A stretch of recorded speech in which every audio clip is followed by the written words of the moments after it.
Assignment number 30।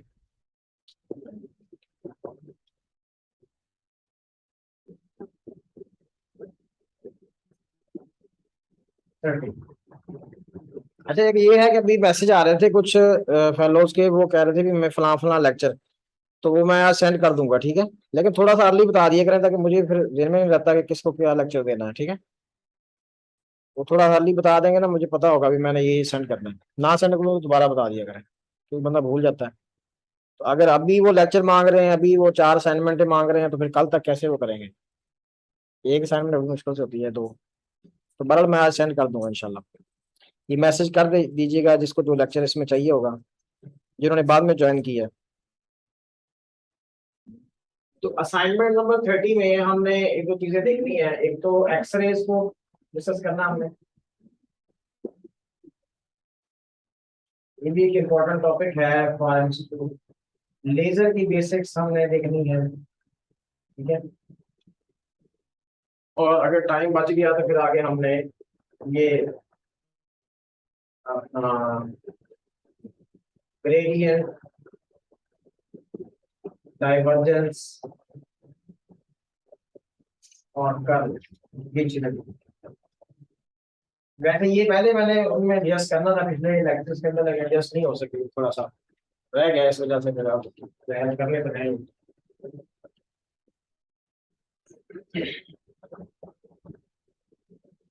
Basically तो वही energy है हमारे पास, की एनर्जी जो है वो थोड़ी रेंज उसकी क्या हो गई है, चेंज हो गई, ठीक है। जिस तरह एक एनर्जी निकलती है किससे, कि मतलब वो विजिबल में है। एक एनर्जी जो है वो इंफ्रारेड में है। एनर्जी का स्पेक्ट्रम है ना हमारे पास। तो उस एनर्जी में मतलब सबसे लो कौन सी हुई आपकी, रेडियो वेव्स हुई। अगर हम इलेक्ट्रोमैग्नेटिक स्पेक्ट्रम को देखें, तो रेडियो वेव्स के बाद आगे क्या आ जाती है, इंफ्रारेड आ जाती है। इंफ्रारेड से आगे क्या आ गई, विजिबल आ गई। विजिबल के बाद क्या आ गई, अल्ट्रा वायलेट। और यहाँ पे ये लाई कर रही है एक्सरेज, ठीक है ना। और उसके बाद क्या है, गैमा रेज, ठीक है ना। एनर्जी जब भी आपने फाइंड करें तो एनर्जी के बेसिकली मैं दो फार्मूले आप लोगों को बताए, ठीक है ना। एक तो एनर्जी जहर आपके पास अगर कोई पार्टिकल है तो उसकी काइनेटिक एनर्जी है, या उसकी पोटेंशियल एनर्जी है, या फिर उसकी टोटल एनर्जी है। ये तो उस पार्टिकल के लिहाज से है। जैसे इलेक्ट्रॉन रिवॉल्व कर रहा है तो उसकी एनर्जी है। उसकी एनर्जी का फॉर्मूला हमने अगर हाइड्रोजन के लिए देखें तो हमारे पास क्या है, -13.6 electron volt over n square. और एक मैंने फार्मूला आप लोगों को ये बताया है कि ये फोटॉन के लिए है। उसके लिए, फोटॉन के लिए क्या फार्मूला बताया कि आपके पास जो है वो एच सी ओवर क्या होता है, लैम्डा। और इसको हम चेंज कर लेते हैं, ये क्या हो जाता है 12, 40 या 400। ये एंगस्ट्रॉम में आपने लेना है वेवलेंथ, ऐसे है ना। इसमें लेना है ये एनर्जी, किसमें निकलेगी, इलेक्ट्रॉन वोल्ट में। तो ये फोटॉन के लिए है, यानी ऐसे पार्टिकल जो क्या है, मैस लेस है। अब ये इलेक्ट्रॉन की एनर्जी होगी, ये किसकी एनर्जी होगी, जो फोटॉन निकल रहा है, ठीक है ना। अगर एनर्जी डिफरेंस हमारे पास पता हो कि इलेक्ट्रॉन हायर ऑर्बिट से लोअर ऑर्बिट में आ रहा है, तो एनर्जी डिफरेंस से हम मतलब यहां से भी हम क्या कर सकते हैं कि उसका वेवलेंथ भी फाइंड आउट कर सकते हैं। कि इसलिए हमारे पास एनर्जी डिफरेंस पता हो तो फिर हम 12,400 और यहाँ पर हम वो डेल्टा ई अगर निकाल पुट कर दें किसमें, इलेक्ट्रॉन वोल्ट में, तो ये वेवलेंथ किसमें आ जाएगा हमारे पास, एंगस्ट्रॉम। ये डेल्टा ई कहाँ से आएगा, डिपेंड करता है कि बताएगा कि सेकंड लेवल से फर्स्ट में आ रहा है, थर्ड से टू में आ रहा है। यानी ये वो एनर्जी डिफरेंस है। एनर्जी डिफरेंस यहाँ पुट करके आप उसकी क्या निकाल सकते हैं, वेवलेंथ फाइंड आउट कर सकते हैं। इसी तरह हाँ जी, ये जो रेडियो वेव्स हैं इनकी ये वेवलेंथ के हिसाब से ऐसे। नहीं, एनर्जी के तो आते हैं, मतलब इधर इधर क्या है, एनर्जी है, ठीक है। और इधर क्या है, वेवलेंथ। ये लॉन्गर वेवलेंथ, लॉन्गेस्ट वेवलेंथ। अच्छा, अब इसमें एक तो एनर्जी होता फोटॉन हो गई, एक एनर्जी किसकी होगी, इलेक्ट्रॉन की हो गई, ठीक है ना। एक एनर्जी एटम की भी होती है बार दफा, कि रिकॉइलिंग एटम क्या करता है, जैसे एक फोटॉन इमिट हो तो वो जो एटम है उसको भी क्या मिलती है, एनर्जी मिलती है ना, मोमेंटम मिलता है। तो जब भी एटम से, ये एटम है, ये किस स्टेट में था, एक्साइटेड स्टेट में था, और किस में आया, ग्राउंड स्टेट में आया, यानी एक्साइटेड टू, यानी बेसिकली ये एटम है, ये क्या आया, एक्साइटेड टू ग्राउंड स्टेट आया, तो इसने क्या करना है, जाहिर फोटॉन को एमिट करेगा, क्या एमिट करेगा, नहीं आयोनाइजेशन नहीं, आयोनाइजेशन तो ये है, आयोनाइजेशन एनर्जी अगर पूछेगा तो वो लेवल आप यहाँ पुट करेंगे भी कौन सा लेवल में इलेक्ट्रॉन है, फर्स्ट है, सेकंड है, थर्ड है, तो वो उसको आप जस्ट क्या कर देंगे, प्लस कर देंगे, तो वो आयोनाइजेशन एनर्जी हो जाएगा। ये उसकी अपना वो है, अट्रैक्टिव फील्ड में है, इतनी ही एनर्जी पॉजिटिव में देंगे तो वो उसकी क्या बन जाएगी, आयोनाइजेशन एनर्जी बन जाएगी। इसमें आप क्या करेंगे, इसमें अगर आप law of conservation of momentum लगाए कि इसका जो मोमेंटम है हमारे पास इस एटम का, वो क्या होगा,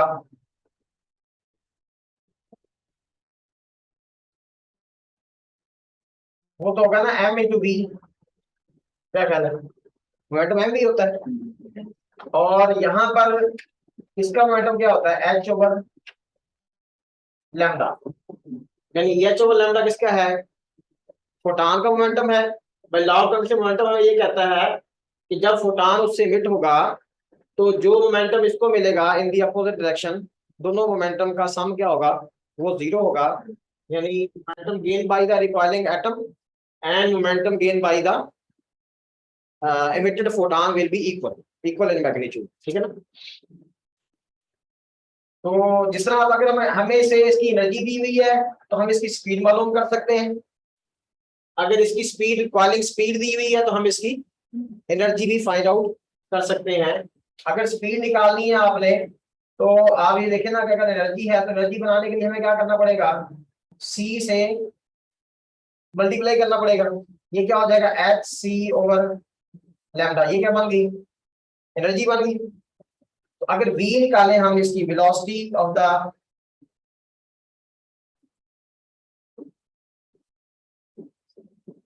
रिकॉइलिंग एटम, तो वेलोसिटी क्या आ जाएगी हमारे पास, वो आ जाएगी एनर्जी ओवर, ये एनर्जी होगी ना, ओवर क्या आ गया, m इंटू क्या आ गया, c आ गया, e ओवर एम सी, यानी फोटॉन जो मिट हुआ है अगर उसकी एनर्जी हमारे पास है, ये मास ऑफ द एटम हो गया, और ये क्या होगी, स्पीड ऑफ लाइट हो गई। तो इस तरह हम जो है क्या फाइंड आउट कर सकते हैं, उस एटम की वेलोसिटी फाइंड आउट कर सकते हैं। मैं मिसाल देता हूँ कि फॉर एग्जांपल हमारे पास जो है कि वो कहता है जी चलो फर्स्ट एक्साइटेड स्टेट है, ठीक है ना, एक क्वेश्चन ये आ गया कि find the velocity of the hydrogen atom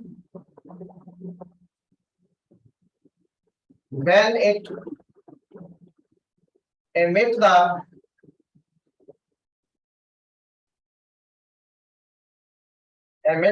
photon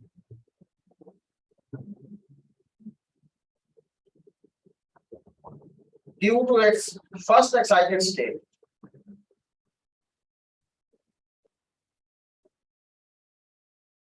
due to its first excited state।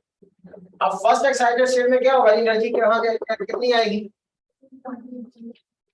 मतलब आपके पास डेल्टा ये आ गया कि जब आप 2 में से 1 को माइनस करेंगे, फर्स्ट एक्साइटेड स्टेट 2 है ना, तो 2 में से ये 1 को माइनस करें, वो माइनस माइनस क्या हो जाएगा, प्लस, यानी ये बेसिकली आ जाएगी -13.6 इलेक्ट्रॉन वोल्ट और 13 पॉइंट, ये प्लस हो जाएगी 13.6 इलेक्ट्रॉन वोल्ट ओवर 4। तो जैसे ये याद भी रखनी चाहिए हमें, ये 4 3 आर 4 4 आर 16, ये बन जाती है 10.2 इलेक्ट्रॉन वोल्ट। ये 10.2 इलेक्ट्रॉन वोल्ट कौन सी एनर्जी होती है? फर्स्ट एक्साइटेड स्टेट में जब एटम एक्साइटेड से ग्राउंड स्टेट में आता है, बेसिकली तो इलेक्ट्रॉन आता है ना अपनी हायर ऑर्बिट से, लोग तो हम कहते हैं एटम एक्साइटेड था, अब एटम क्या हो गया, ग्राउंड स्टेट में आ गया। ठीक है, तो जब वो ग्राउंड स्टेट में आएगा तो इतनी एनर्जी का फोटॉन क्या करेगा, एमिट करेगा। अब इसी तरह आप ये first excited state, second excited state का भी निकाल सकते हैं, थर्ड का भी निकाल सकते हैं। एनर्जीज भी आपको याद होनी चाहिए, ये भी पूछी जा सकती है कहाँ पे, एमसीक्यूज में। ठीक है, तो अब अगर यहाँ वो कहता है कि इस केस में वो एटम कितनी वेलोसिटी गेन करेगा, तो वेलोसिटी हमारे पास क्या आएगी फिर, ये है ना, जैसे 10.2 इलेक्ट्रॉन वोल्ट है, इसको क्या करेंगे 1.6 × 10⁻⁹ से मल्टीप्लाई कर देंगे, तो ये जॉल में एनर्जी आ जाएगी। ये एनर्जी तो जॉल में पुट करनी पड़ेगी ना, क्योंकि हमारे पास आंसर किस में आना है, मीटर पर सेकंड में, ये भी केजी में और ये भी मीटर पर सेकंड में। अब एटम से हाइड्रोजन है, तो हाइड्रोजन एटम का मास क्या होगा, क्या अगर हम प्रोटियम लें तो से उसमें एक ही प्रोटॉन है, ऐसे है ना, तो प्रोटॉन है तो उसका मास क्या होगा 1.67 10⁻⁻27, और सी कितनी है 3 × 10⁻8। तो ये देखें, अब ये भी आपके पास क्या बन रहा है, -19 बन रहा है।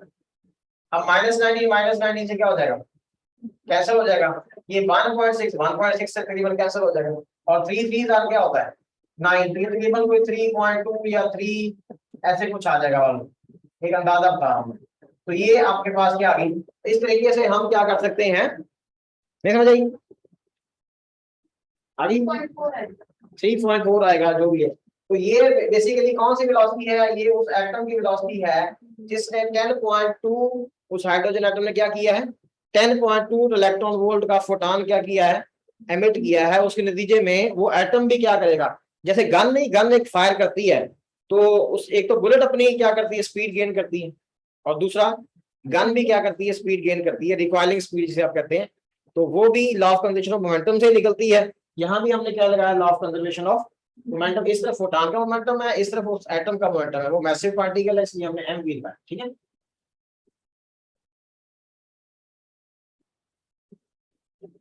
तो अब एक्स रेज में क्या है, बेसिकली एक्स रेज क्या है,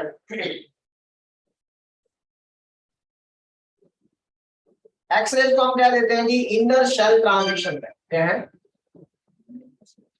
इनर शेल्स ट्रांजिशन है।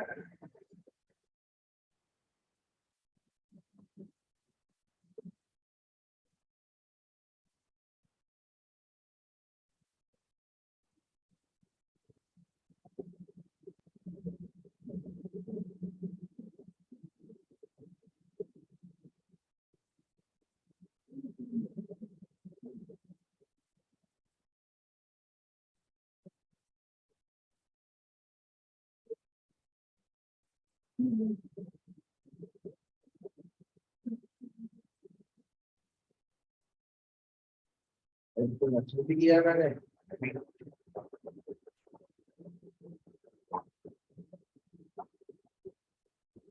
अच्छा, तो ये क्या है, इनर शेल्स ट्रांजिशन है, यानी शेल्स के अंदर ट्रांजिशन होती है, इलेक्ट्रॉन हायर ऑर्बिट से लोअर ऑर्बिट में आते हैं। तो बात दफा ये होता है कि हम ये वाली एक्सरे यूज ही नहीं कर रहे होते, ये जो इनर शेल ट्रांजिशन वाली एक्सरेज हैं ये हम यूज नहीं कर रहे होते। बेसिकली ये जो इनर शेल ट्रांजिशंस हैं, ये तो पहली बात है, ये तो डिस्क्रीट है, ठीक है, एक इलेक्ट्रॉन जो है मतलब एल से एम में आएगा, या एल से के में आएगा, जैसे जो भी उसकी मतलब ट्रांजिशन होगी, तो उसका एक खास क्या होगा, एनर्जी लेवल डिफरेंस होगा है। तो यहाँ बेसिकली दो किस्म की एक्सरेज पैदा होती हैं, एक तो इनर शेल ट्रांजिशन से होती है, और दूसरी मैं चलो यहीं लिख देता हूँ, वैसे हम इसको समझेंगे कि दूसरी होती है basically decelerating the by the deceleration of the electrons। होता यह है कि ये जो इलेक्ट्रॉन डिसलरेट होते हैं या इनर शेल ट्रांजिशन होती हैं, इन दोनों की जो एनर्जी रेंजेस हैं वो एक जैसी है। क्योंकि एक्सरेज के लिए तो हमने स्पेसिफिक कहना है ना कि उसका एक खास किस्म का क्या होगा, वेवलेंथ होगा, एक खास क्या एनर्जी रेंज है, एक खास स्पेक्ट्रम में जो लाई कर रही है हम उनको क्या कह देते हैं, एक्सरेज। एक्सरेज क्यों कहा गया इनको, कि इनका नाम का पता नहीं था, वो मतलब वो रोंटजन था, वो एक्स मतलब वो काम कर रहा था डिस्चार्ज ट्यूब के ऊपर, तो उसने देखा कि कुछ ऐसी रेज मिट हुई हैं जिसने फोटोग्राफिक प्लेट पे इफेक्ट किया, जो भी किया, तो उसने इनका नाम क्या रख दिया, एक्सरेज। क्योंकि उस वक्त नाम बाद में भी ना रखा गया, तो शुरू में जो नाम पड़ जाए, क्या ख्याल है। जैसे हमारे गांव में एक आदमी था, उसका नाम था उमर दराज, वो काला काला कहते थे, लेकिन काला था नहीं वो, तो लेकिन वो नाम पड़ गया ना। तो नाम जो है वो जो पड़ जाए फिर वही रहता है, क्या ख्याल है। सब हाँ सही है। अच्छा अब ये क्या बात कर रहा था मैं, यानी ये किसने किया था, रॉन्टजन। कब ये था, 1895 में। तो इनका जो वेवलेंथ होता है वो 0 यानी लैम्डा जो है वो 0.1 एंगस्ट्रॉम से लेकर टू 10 एंगस्ट्रॉम, बाद बुक्स में 100 एंगस्ट्रॉम तक भी वो कहता है कि ये क्या है, एक्सरेज ही। बाद में क्या लिखा हुआ, 0.1 से 10 तक, और बाद में क्या लिखा हुआ, 0.1 से 100 तक, ठीक है ना। और एनर्जी इनकी क्या है, energy more than ultraviolet and less than gamma rays. Gamma rays से इनकी एनर्जी क्या होती है, कम होती है, और हाँ, और इनकी ionisation power is very high. Ionisation power is very, यानी किसी की भी इतनी नहीं होती जितनी एक्स रेज की होती है। और इसकी रीजन पहले बता चुका हूं, चूंकि शेल से ही निकलती हैं और इनकी एनर्जीज शेल्स के डिफरेंस के से मैच कर रही होती हैं, इसलिए दूसरे एटम को क्या करना, आयोनाइज करना इनके लिए आसान हो जाता है मैच। हालांकि गैमा रेज की एनर्जी इससे ज्यादा है, लेकिन आयनाइजेशन पावर किसकी ज्यादा है, एक्स रेज की। एक्स रेज की आयनाइजेशन पावर गैमा रेज से ज्यादा। अच्छा उसके बाद आ जाते हैं हम इस बात पे कि ज़ाहिर है नजर भी नहीं आती, ठीक है ना, नॉट विजिबल टू आई, ठीक है, विजिबल नहीं होती। और मैंने बताया कि ये 2 टाइप्स की होती है, क्या होती है, कौन कौन सी।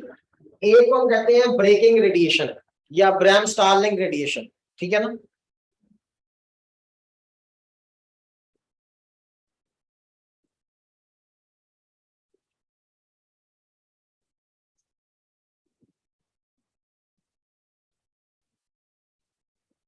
दूसरे को हम कहते हैं कैरेक्टरिस्टिक,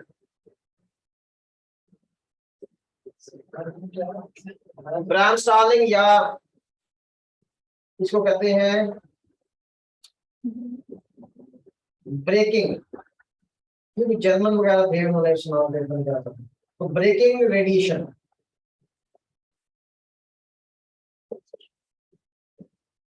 ये वाली बेसिकली क्या होती है, अगर हम सिर्फ इसकी बात करें, ये डिस्क्रीट होती है और ये क्या है, कंटिन्यूअस है। तो as a whole spectrum of the X-rays क्या होता है, कंटिन्यूअस, ठीक है ना। X ray spectrum is,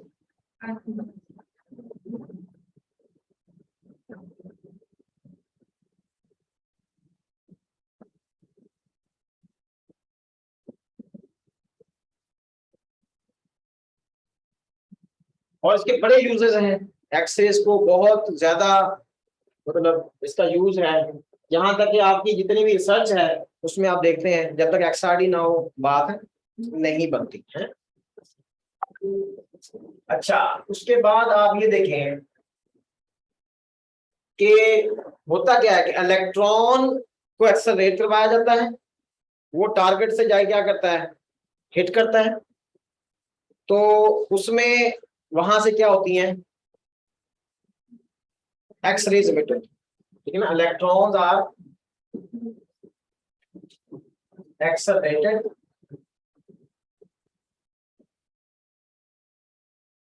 and hit the target. Target क्या होता है अमूमन, हैवी मेटल होगी, और वहां से क्या होगा,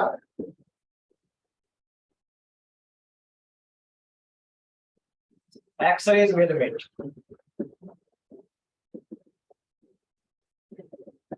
एक्सरेज इमिट होगी, ठीक है।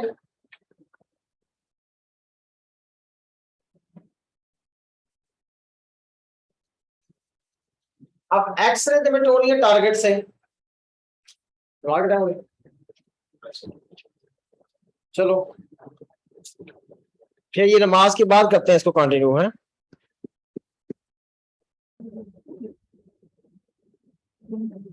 अच्छा, तो बात हमारी ये चल रही थी कि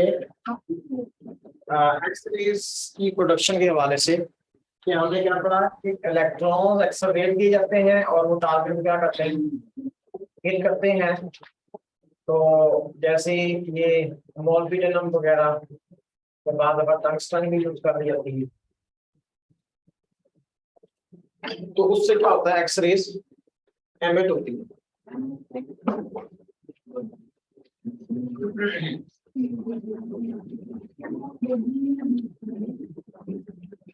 अच्छा, इसमें बेसिकली ये होता है कि एक तो हमारे पास है फिलामेंट। फिलामेंट का काम क्या है, कैथोड को हीट करना, और कैथोड से क्या निकलते हैं, इलेक्ट्रॉन्स निकलते हैं। क्या निकलते हैं, इलेक्ट्रॉन्स इमिट होते हैं। फिलामेंट को तो हमने एक लो वोल्टेज दिया हुआ है, से हमारे पास ये वोल्टेज जो है वो कोई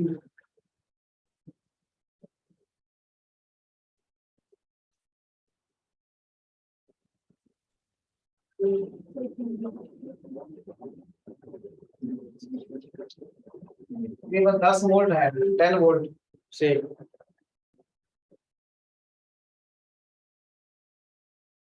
ये कैथोड से हमारे पास क्या निकल रहे हैं, इलेक्ट्रॉन निकल रहे हैं। फिर यहाँ पे ना एक वो होता है, उसको आप क्या कहते हैं, कॉलीमेटर। कॉलीमेटर होता है, वो इस बीम को क्या कर देता है, कोलिनियर कर देता है, ये बीम की फॉर्म तैयार कर लेते हैं इलेक्ट्रॉन। फिर यहाँ पे हम उसको क्या करते हैं, एक्सेलरेट करते हैं, और जो आगे टारगेट है उसके ऊपर ये जाकर हिट करता है।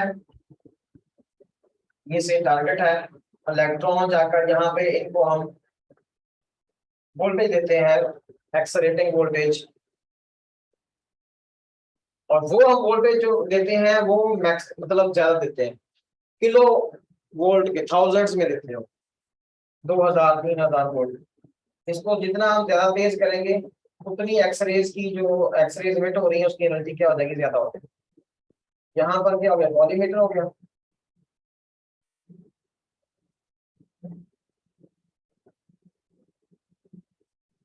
इसको हमने जो वोल्टेज दिया हुआ है वो हाई वोल्टेज है, ठीक है।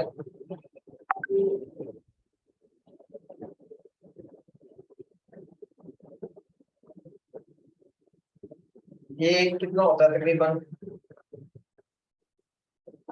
किलो वोल्ट पे होता है, 2 kilo volt, 4 kilo volt.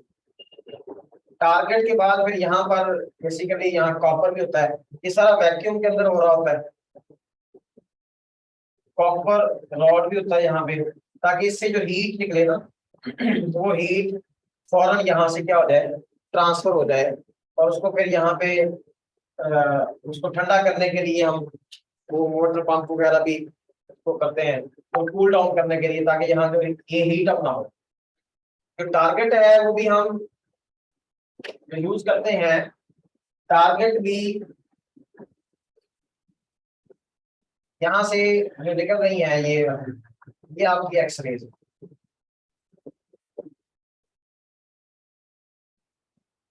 Target की प्रॉपर्टीज क्या होनी चाहिए, should be of high melting point, उसका मेल्टिंग पॉइंट हाई हो।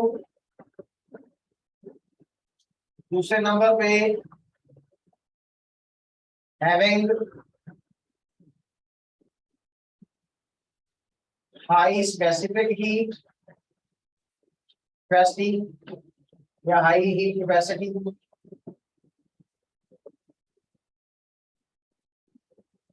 उसकी हीट कैपेसिटी ज्यादा हो, कोई जल्दी गर्म ना हो।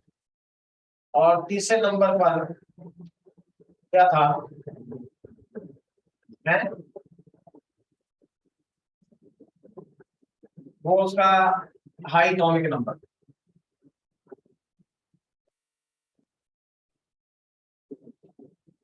उसका एटॉमिक नंबर क्या हुआ आई, तो ये उस टारगेट की क्या होनी चाहिए, प्रॉपर्टीज होनी चाहिए।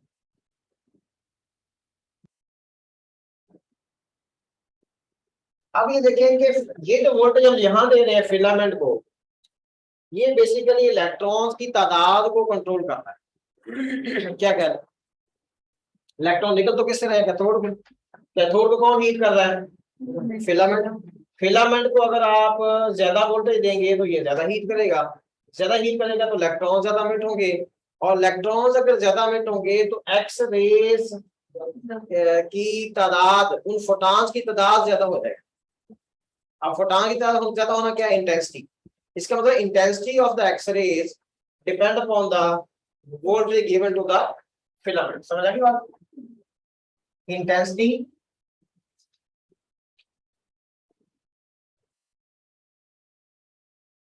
of the X-rays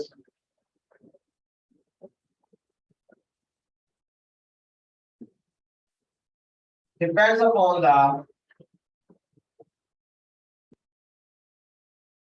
voltage of the voltage given to the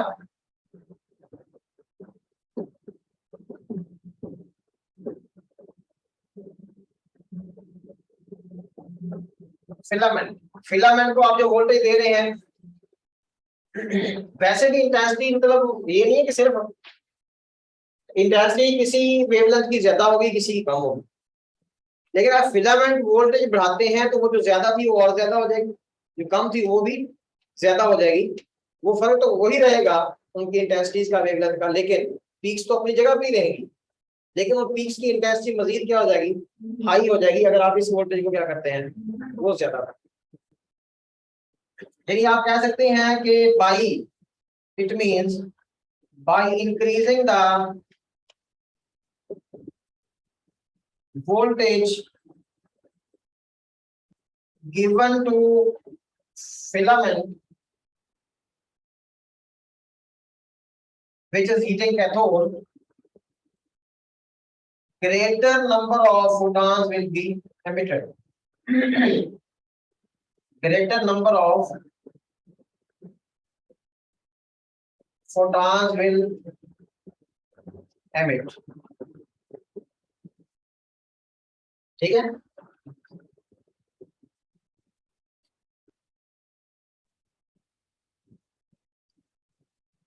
समझ आ गई यहाँ तक। अब यहाँ पे भी आगे देखिए चीजें तीन है यहाँ पे, इन तीनों का आपने डिफरेंस पता चल गया, अगर समझ लिया तो आपको एक्सरे समझ आ गया। एक फिलामेंट वोल्टेज है, एक आप एक्सेलरेटिंग वोल्टेज दे रहे हैं, एक टारगेट है। टारगेट चेंज करने से क्या होगा, एक्सेलरेटिंग वोल्टेज बढ़ाने से क्या होगा, और फिलामेंट वोल्टेज बढ़ाने से क्या होगा।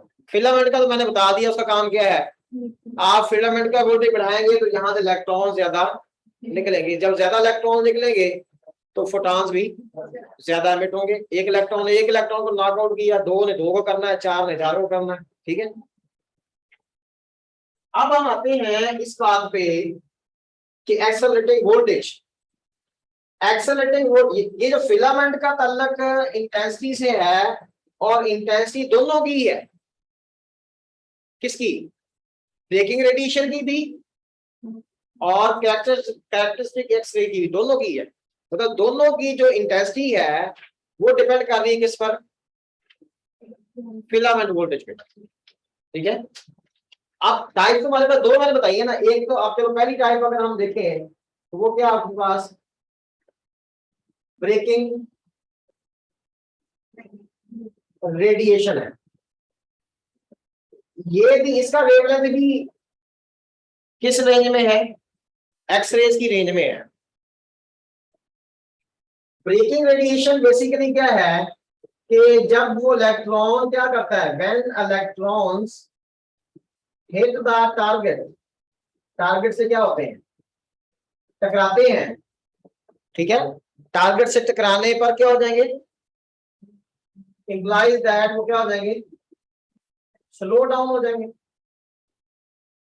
स्लो डाउन होने की वजह से क्या करेंगे, वो एनर्जी रेडिएट करेंगे, क्या करेंगे, एनर्जी रेडिएट करेंगे, और जो इलेक्ट्रॉन ज्यादा स्लो होगा वो ज्यादा एनर्जी रेडिएट करेगा, ठीक है ना। जो पहले कोलिजन में ही क्या हो गया, बिल्कुल रुक गया, उसने क्या करना है, ज्यादा एनर्जी को क्या करेगा, वो रेडिएट करेगा। तो पता चला कि जो एनर्जी है,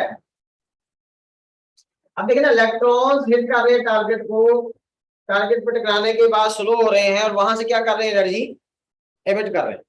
अब एक तो उस एनर्जी की रेंज डिफरेंट होगी, किस वजह से, एक तो इस वजह से डिफरेंट होगी कि कोई एक कोलिजन के बाद स्लो डाउन हो जाएगा, तो कोई दो कोलिजन के बाद हो जाएगा, तो कोई 10 कोलिजन के बाद हो जाएगा। ये तो उनकी एनर्जीज ये आ गई। ये मतलब आप अगर ऐसे इधर कहते हैं कि इंटेंसिटी है, और इधर क्या है आपके पास, वेवलेंथ है। अब ये वो है जिसका क्या है, लैम्डा मिनिमम है, क्या है,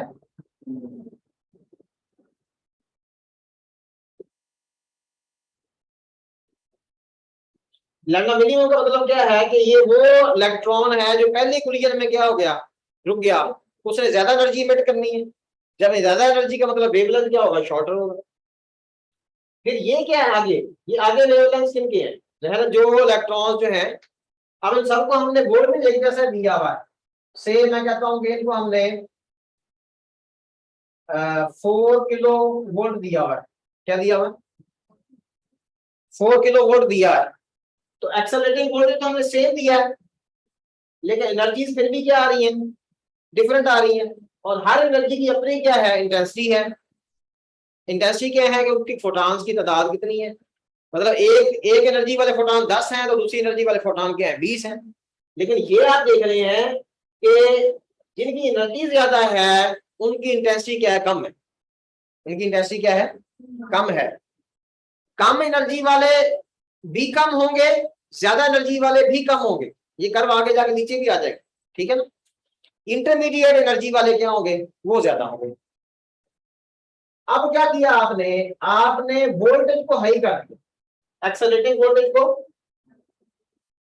अब क्या होगा, वो जो इलेक्ट्रॉन जा रहा है उसको एनर्जी ज्यादा मिली, क्योंकि एनर्जी कहां से मिल रही है, एनर्जी उसकी जो मिल रही है, काइनेटिक एनर्जी है जो उस इलेक्ट्रॉन को मिल रही है, वो क्या है, charge of electron multiply by potential given to that to accelerate the electron. जो हमने पोटेंशियल दिया यहाँ, उसको एक्सेलरेट करने के लिए जितना पोटेंशियल बढ़ाते जाएंगे उतनी kinetic energy excuse me sir.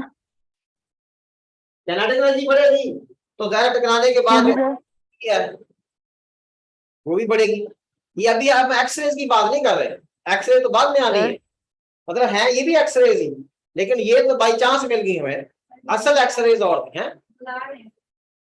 हाँ जी, तो ये आप क्या बता रहे थे, एनर्जी कम होगी तो लैम्डा जो यानी वेवलेंथ है वो ज्यादा होगी, और आगे जाके भी जिनकी एनर्जी ज्यादा होगी उनकी भी वेवलेंथ कम होगी, और इंटरमीडिएट वालों में ज्यादा होगी। ये रिपीट कर दें जरा।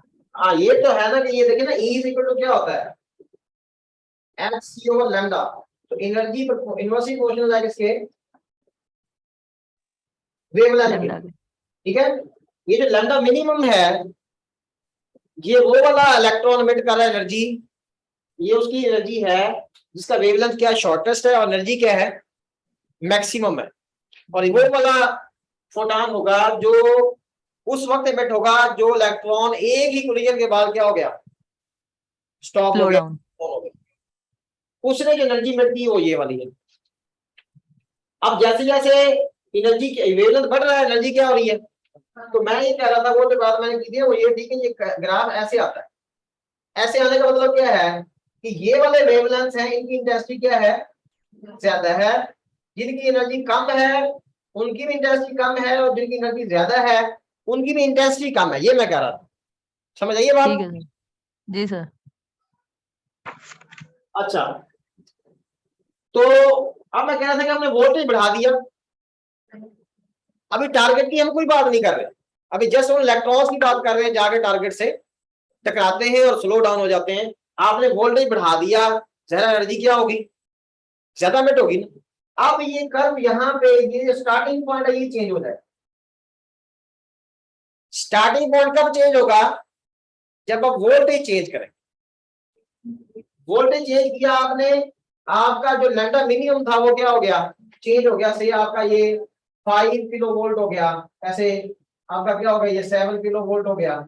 ये आप क्या कर रहे हैं, आप वोल्टेज ज्यादा दे रहे हैं, एक्सेलरेटिंग वोल्टेज। जो लैम्डा मिनिमम है वो क्या होता जा रहा है, वो कम होता जा रहा है। किसका, फोटॉन का, जो फोटॉन एमिट हो रहा है। यह फोटॉन, इसका वेवलेंथ भी एक्सरेज की रेंज में ही है, कहेंगे हम इसको भी एक्सरेज यानी, लेकिन ये उस टाइप में आ जाता है। कौन सी एक्सरेज में, जो ब्रेकिंग रेडिएशन है, जो कॉन्टिन्यूस स्पेक्ट्रम बनने का बायस बनती है। ठीक हो गया। अच्छा, तो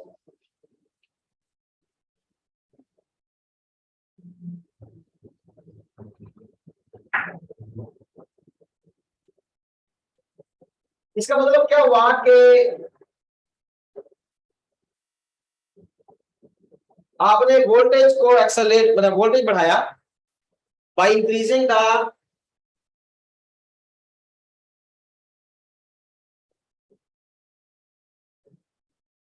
एक्सेलरेटिंग वोल्टेज, एक्सेलरेटिंग वोल्टेज, हमने वोल्टेज बढ़ाया, उससे क्या हुआ,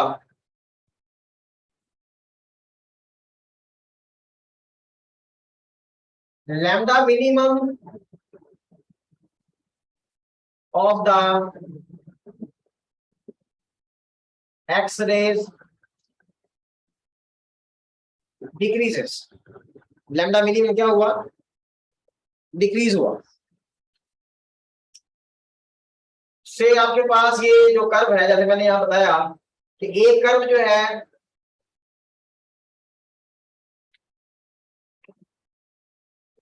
अभी हमें टारगेट को चेंज नहीं किया, एक कर्व आपके पास ये आई है। से यहां चलो मैं पीक से बना देता हूं, एक पीक आपको यहां मिली, एक पीक यहां मिल गई, ठीक है ना। एक कर्व ये आ गई, और दूसरी कर्व जो है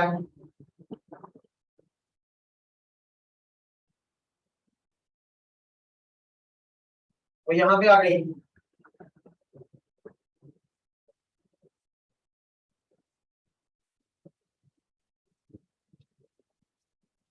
इस तरह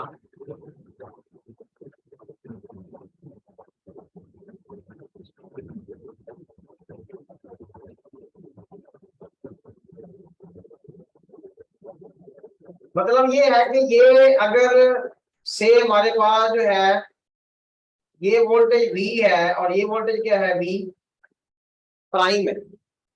एक वोल्टेज V है, दूसरा वोल्टेज क्या है, वी प्राइम है, तो ये भी टारगेट हमारा वही है, यहाँ पे भी सेम टारगेट हमारा वही है। ठीक, चलो वो थोड़ी एक चीज ज्यादा बन गई। तो ये हमारे पास टारगेट हमने सेम रखा है, हमने क्या किया, वोल्टेज को चेंज कर दिया। अब वोल्टेज चेंज होने से आप ये देखिए क्या होगा कि एक तो लैम्डा मिनिमम क्या हुआ, डिक्रीज हुआ, और दूसरा ये हुआ कि जिस लैम्डा की इंटेंसिटी क्या थी, मैक्सिमम थी, उसकी इंटेंसिटी और ज्यादा क्या होगी, वो बढ़ गई। ठीक है ना, तो इस तरफ हमारे पास क्या इंटेंसिटी है, इस तरफ क्या है, वेवलेंथ है। ये हमारे पास क्या है, लैम्डा मिनिमम है, और ये क्या है, लैम्डा मिनिमम प्राइम। ठीक है, इस एक्स रे का ताल्लुक सरासर उस इलेक्ट्रॉन से है जिसको हम क्या कर रहे हैं, एक्सेलरेट कर रहे हैं। एक्सेलरेट होकर वो टारगेट से जाकर टकराता है, और वहां से उसको स्लो डाउन होने से एनर्जी क्या होती है, एमिट होती है। अब हम आते हैं कैरेक्टरिस्टिक एक्सरे पर।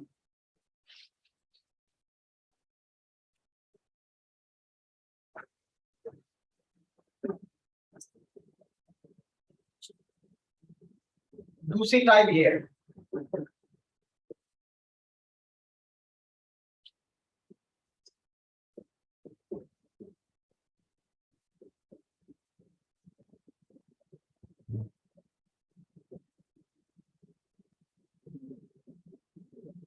Characteristic X-ray depends upon the target. किसमें डिपेंड करेंगी,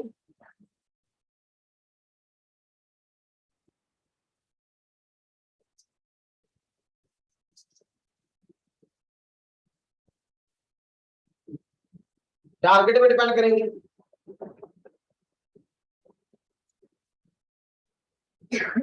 इसका जो स्पेक्ट्रा होगा वो डिस्क्रीट होगा,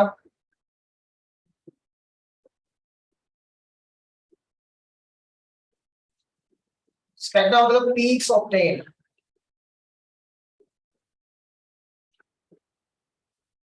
ये जो पीक बन रही है ना बेसिकली, ये एक पीक है, ये भी क्या है, पीक है।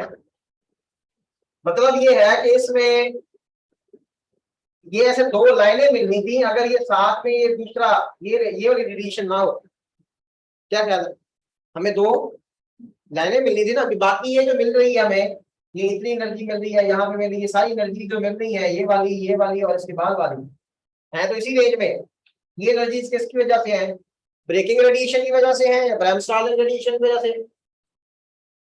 और ये जो पीक्स हैं, these are the characteristic X-rays.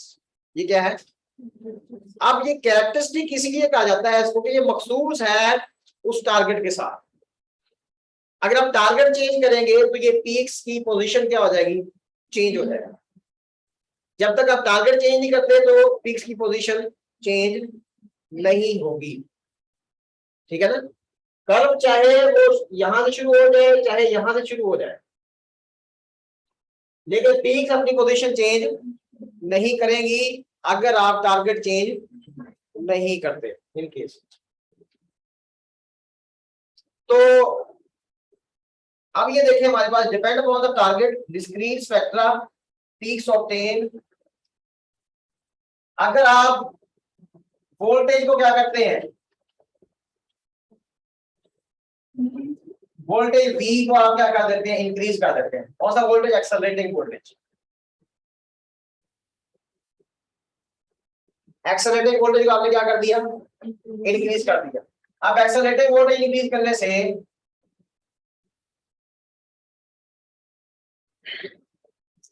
जो आपके पास है ये लैम्डा 1 है, ये क्या है, लैम्डा 2 है। Lambda 1 lambda 2 does not change, ये चेंज नहीं हो। ठीक है, आपने एक्सेलरेटिंग वोल्टेज चेंज किया है, लैम्डा 1 लैम्डा 2 चेंज नहीं होंगे। हाँ, ये हो सकता है कि लैम्डा 1 लैम्डा 2 की इंटेंसिटी क्या हो जाए, वो चेंज हो जाए। इंटेंसिटी क्या है, लेवल तो वही रहेगा टारगेट का। अब ये हो सकता है कि उस लेवल पे से इलेक्ट्रॉन अपना फोटॉन ज्यादा एमिट हो, क्योंकि आपने ज्यादा इलेक्ट्रॉन्स को भेज रहे हैं, तो उसे इंटेंसिटी तो उसकी वेरी कर सकती है, लेकिन उनके वेवलेंथ वेरी नहीं करेंगे। अब अगली चीज ये है कि अगर आप टारगेट को क्या करते हैं, चेंज करते हैं। उसमें जो अप्लाई होता है उसको हम कहते हैं मोजले लॉ। क्या कहते हैं, मोजलेस लॉ।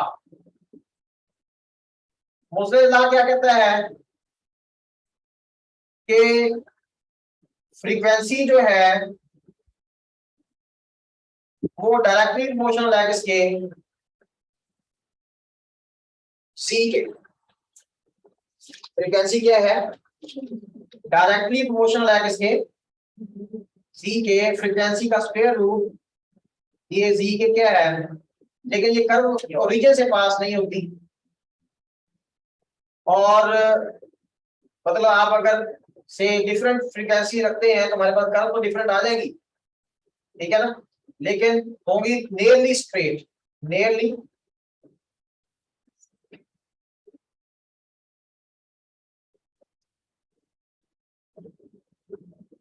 अब देखें अगर आप ने क्या किया, जी को बढ़ाया, जी क्या किया, जी आपने मतलब आपने हैवी एलिमेंट यूज कर, टारगेट आपने चेंज किया। सी चेंज करने से क्या होगा, अपना फ्रीक्वेंसी क्या हो गई, चेंज हो गई। फ्रीक्वेंसी चेंज हुई तो इंप्लाइज दैट लैम्डा क्या हो जाएगा, ये पॉइंट आप देखें। यदि आपने जी को चेंज किया, टारगेट चेंज किया, दूसरे लागू बाबत फ्रीक्वेंसी क्या हो गई, इंक्रीज हो गई। फ्रीक्वेंसी इंक्रीज हुई तो लैम्डा क्या हुआ, डिक्रीज हुआ। तो इसका मतलब क्या हुआ कि जो पीक्स हैं भी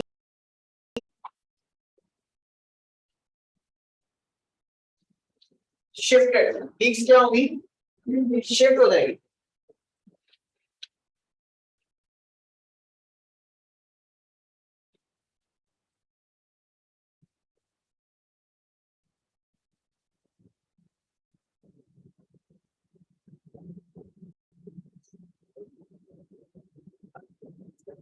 ये बेसिकली ये होता है इस तरह के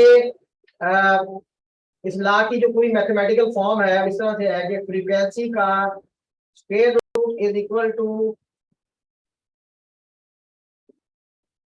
a into z minus b।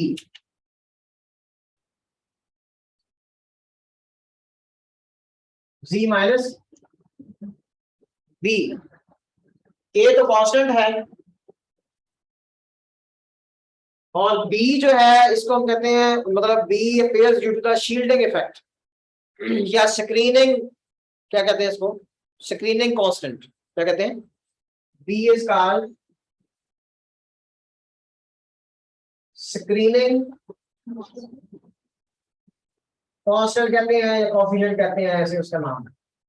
और ये बेसिकली किस वजह से होता है, देखिए ना, अगर एक इलेक्ट्रॉन जो है वो के वाला है, के शेल वाला है, अब के शेल के और न्यूक्लियस के दरमियान तो कोई दरमियान में कोई शील्डिंग नहीं है, जस्ट अट्रैक्शन और रिपल्शन तो है ही नहीं।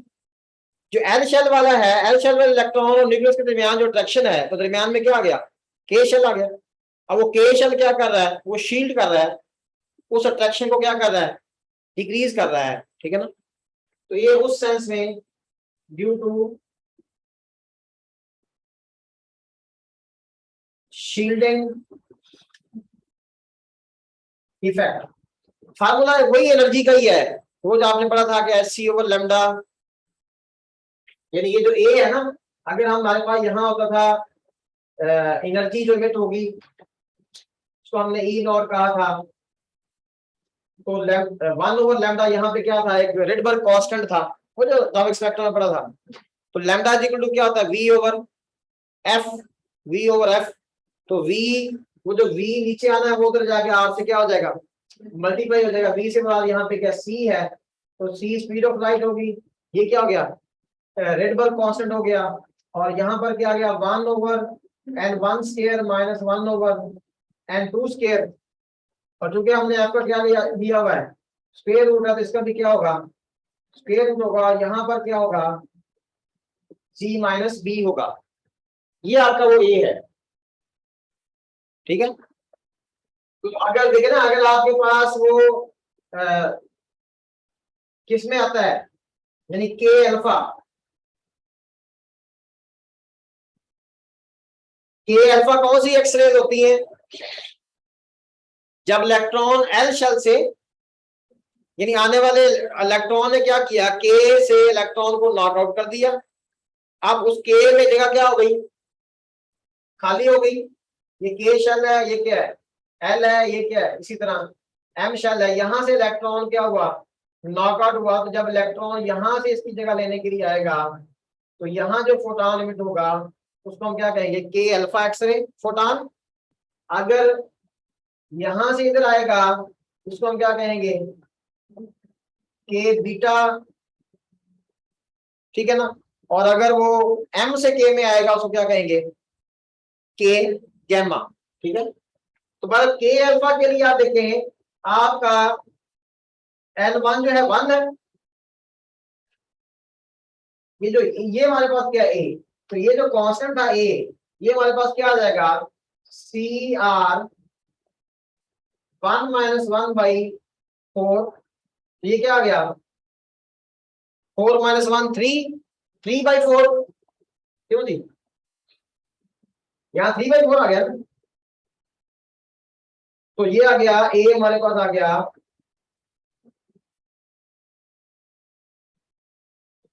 3 CR√/2।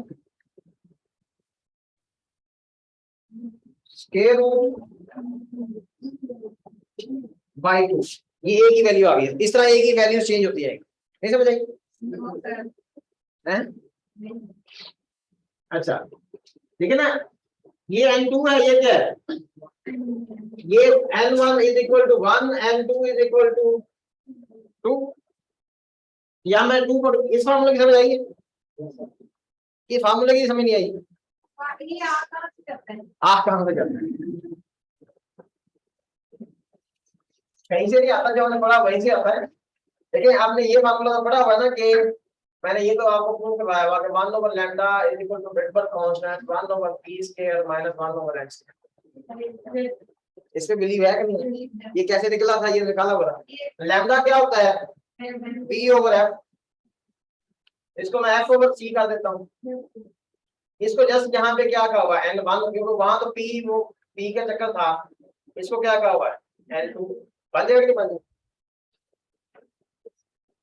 यानी ये वो हमारे पास वही आ गया ना, फ्रीक्वेंसी निकालनी थी हमने।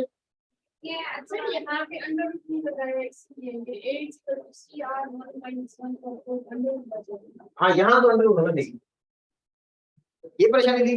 अच्छा तो यहाँ पर हमने ये किया है कि अल्फा के लिए N2 2 हो गया, ये क्या हो गया, N1 क्या हो गया, 1 है। कितना अंडर रूट लगाया, बिल्कुल नहीं है तो उसके नहीं ए तो सारा अंडर रूट के बराबर है ना, ए तो हमने वो कहा हुआ उसको। भले इस तरह हम ए की वैल्यू फाइंड आउट करना चाहते हैं कर सकते हैं, लेकिन ये मैं इतनी डिटेल में इसके नहीं आ रहा। मकसद ये था कि ये फ्रीक्वेंसी जो है वो जी के क्या है, प्रोपोर्शनल है। फ्रीक्वेंसी का स्क्वायर रूट जी के प्रोपोर्शनल है। और यहाँ पे आप इसका ये जो y इंटरसेप्ट है वो भी फाइंड आउट कर सकते हैं, क्योंकि ये बिल्कुल वैसी इक्वेशन मांगी, y = mx + c, y = mx + c। ये हमारा x है, ठीक है, ये हमारा क्या है, y है। जब आप mx, ये हमारी बेसिकली ये a जो है ये स्लोप है, ये क्या है, स्लोप है। और b/a क्या है, ये y इंटरसेप्ट है। क्योंकि मैंने जो इक्वेशन बनाई थी उस इक्वेशन को अगर आप देखें,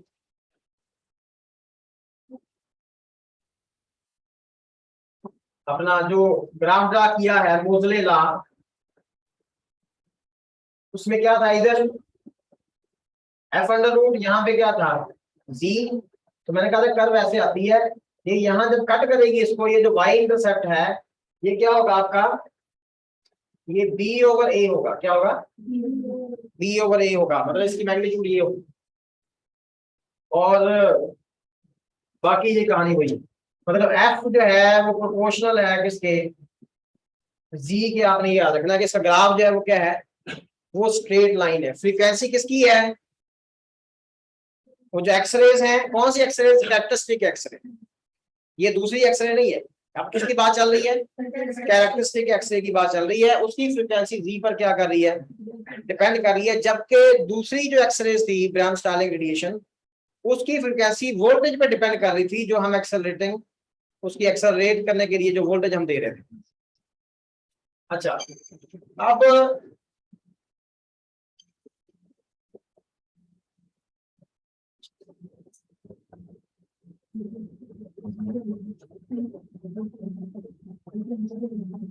अगली चीज ये है कि एक तो आप ये देखें कि ये हमारे पास है से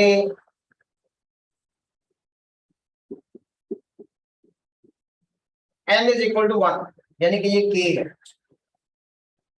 ये आपके पास क्या है? l लेवल है, k l, ये क्या है? m है, ये क्या है? n है,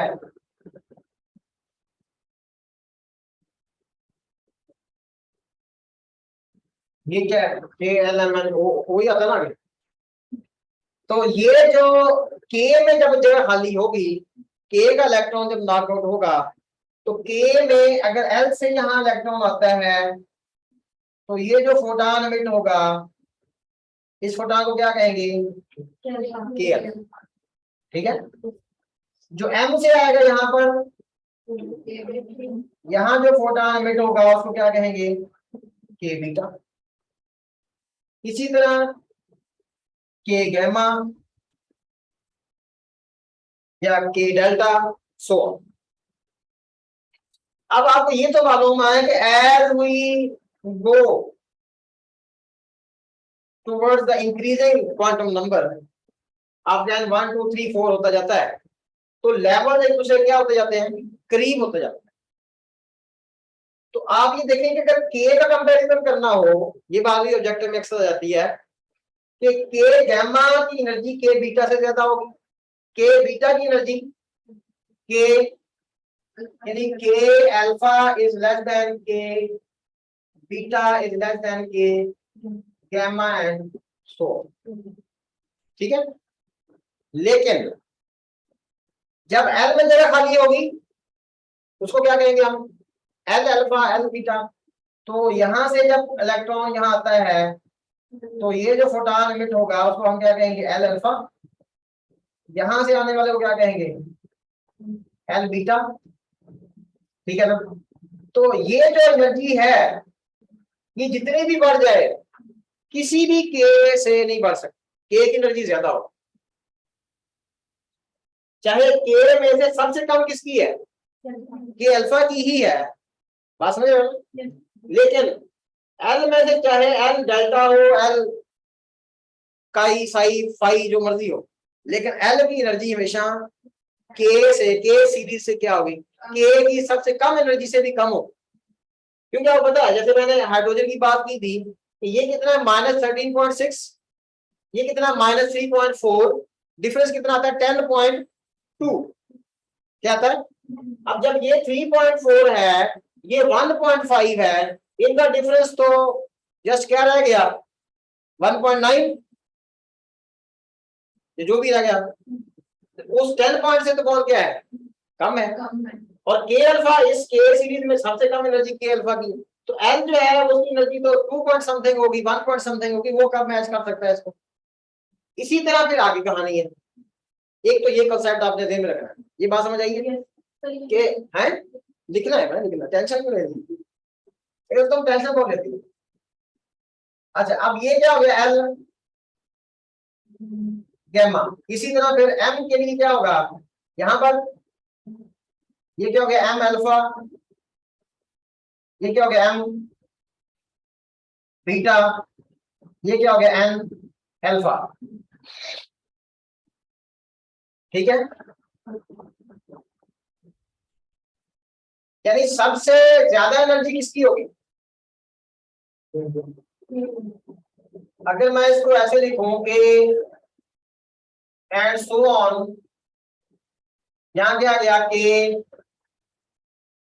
बीटा, यहाँ क्या गया के alpha is greater then and so on, ऐसे बनेगा ना, क्योंकि एम एम जो है के एल है ना, तो एल बीटा यानी एल चाहे गैमा हो या एल क्या हो, गैमा से अगली कैटेगरी हो, लेकिन वो के अल्फा से क्या होगी, वो कम। अब बात समझ आ रही, कि एल एल बीटा से एनर्जी किसकी कम होगी, एल अल्फा की,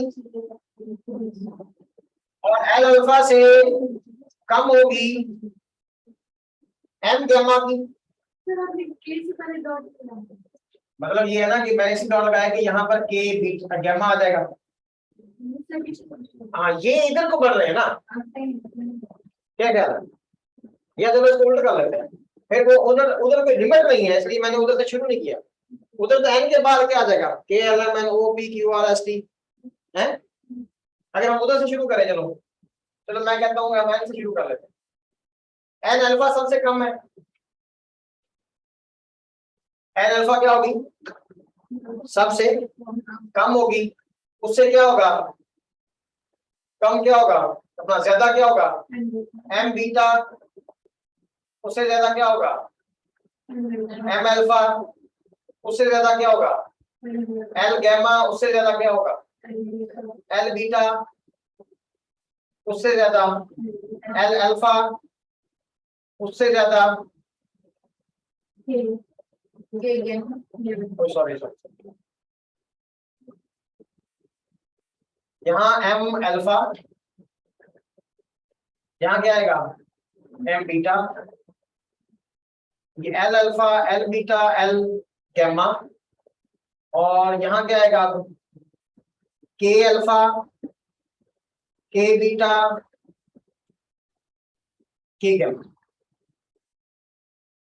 समझ नहीं समझ सोचिएगा कि देखिए ना, मैं ये कह रहा हूं कि एन की एनर्जी कम होगी, उससे ज्यादा किसकी होगी, एम की, उससे ज्यादा किसकी होगी, एल की, उससे ज्यादा किसकी, के की, और उनके अंदर जो अल्फा बीटा गैमा है उनमें से अल्फा की सबसे कम होगी, उससे ज्यादा बीटा की, उससे ज्यादा।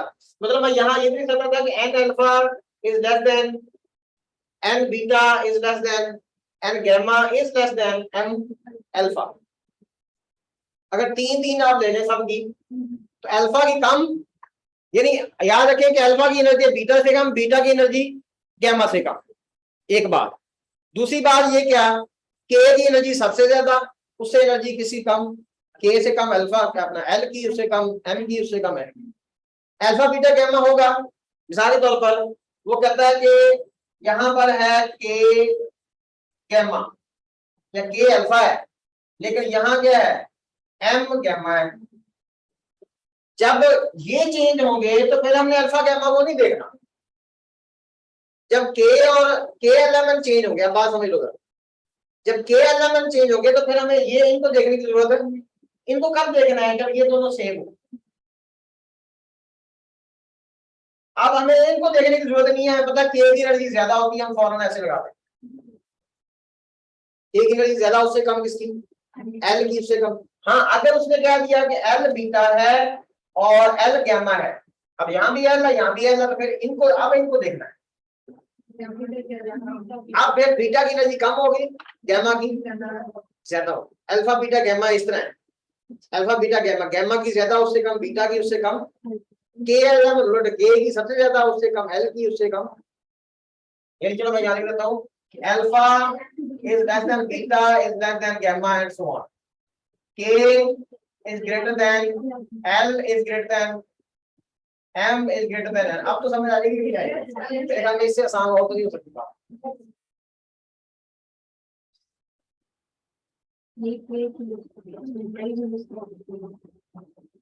ठीक है, नहीं समझ आएगी, मैं क्या नहीं तो फिर ठीक है ना। अब यही आ जाएगा कि जब हमारे पास ये के एलिमेंट होंगे उन्हीं को देखेंगे, अगर वो बराबर है तो फिर हम अल्फा बीटा को देखेंगे। बस इस पे मजीद टाइम नहीं लगाता, ये बात बात नहीं खत्म करती, ठीक है। अब अगली चीज जो है वो ये है कि क्वेश्चन इसमें मजीद क्या बन सकता है। आपको उसने कर्व दी है, वैसे कर्व देता तो नहीं था, कर्व उसने इस तरह दे दी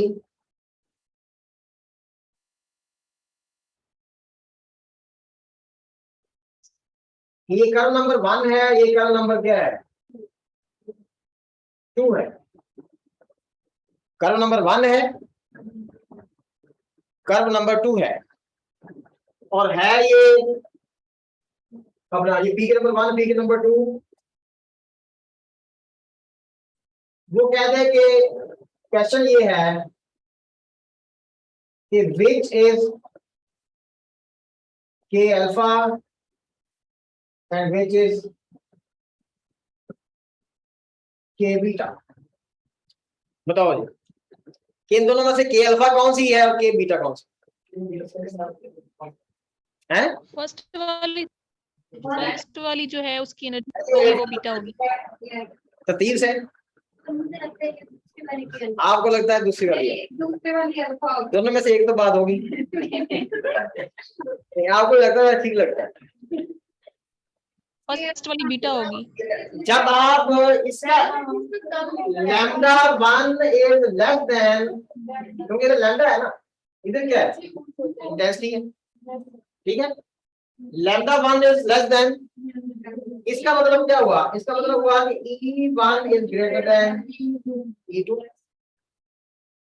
पहले की एनर्जी क्या है, ज्यादा है। अच्छा जब पहले की एनर्जी ज्यादा है तो ज्यादा किसकी होती है, सो इसका मतलब 1 correspond to k बीटा, ये k बीटा की पीक है, 2 correspond to,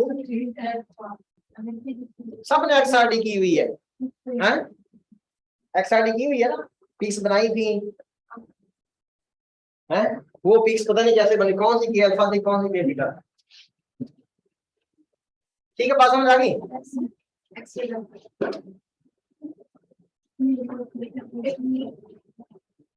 अच्छा इसी तरह अगर वो क्वेश्चन, ये तो मैंने आपको बता दिया था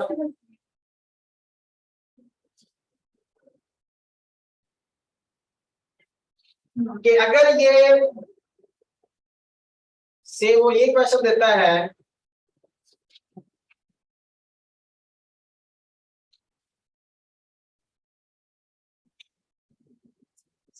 कि एक जो है आपके पास जो है वो इस तरह आ जाता है कि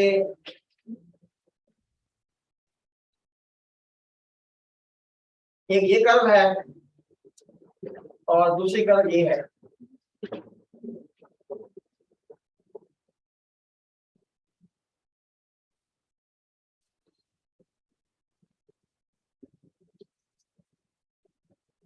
से वो कहता है कि ये Z1 के लिए है, ये Z2 के लिए, इधर इंटेंसिटी है, इधर क्या है वेवलेंथ है।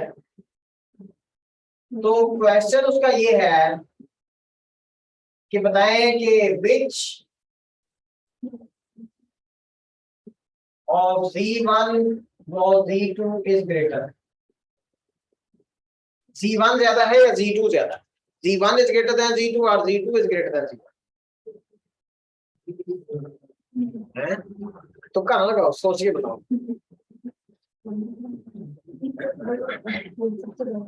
हैं? ये सबसे बड़ा के क्या Z1 is greater then Z2, पहला आंसर ये है, Z1 इज ग्रेटर देन, नहीं तो फिर Z2 is greater then Z1। अच्छा अब इसमें क्या है, देखिए इसमें आपने मोजले ला लगाना, क्या करना है, जैसे Z चेंज हो तो कौन बताएगा आपको, मोजले बताएगा। अब देखो Z अगर बढ़ता है, Z क्या होता है, इंक्रीज होता है, इंप्लाइज दैट फ्रीक्वेंसी क्या हो जाती है, इंक्रीज हो जाती है। फ्रीक्वेंसी इंक्रीज होती है, इसका मतलब क्या होगा कि वेवलेंथ डिक्रीज हो जाता है, वेवलेंथ, और वेवलेंथ डिक्रीज इसका लैम्डा मिनिमम ये है, ये लैम्डा मिनिमम 1 है, ये लैम्डा मिनिमम 2 है, ठीक है। अब लैम्डा जिसका कम होगा उसका Z ज्यादा होगा, तो फिर Z2 is greater then Z1, समझे बात? सर ये जो दो बनाई है पीक्स का यहाँ मैं पूछा नहीं, के अल्फा के बीटा का नहीं पूछा। D1 और D2 हम ये शो करेंगे कि दो अलग अलग शेल नहीं अलग अलग एलिमेंट्स। एलिमेंट सी में हमें टारगेट चेंज किया ना, अब टारगेट में कौन सा इसमें से हैवी टारगेट, तो ये पूछा कि Z1 ज्यादा है या Z2 ज्यादा है। तो ये मैंने पहले बताया था कि जो इधर पीछे की तरफ होगा इसका लैम्डा मिनिमम क्या हो जाएगा, कम हो जाएगा, और दैट विल बी ग्रेटर। तो ये आंसर हमारा गलत है। सी बढ़ेगा तो फ्रीक्वेंसी बढ़ेगी तो लैम्डा मिनिमम क्या होगा, कम होगा। जिसका लैम्डा मिनिमम कम होगा उसका जी ज्यादा होगा। लैम्डा मिनिमम कम किसका, 2 का है, तो इसका मतलब आंसर हमारे पास क्या आया, C2 is greater than Z1, Z2 is greater than Z1।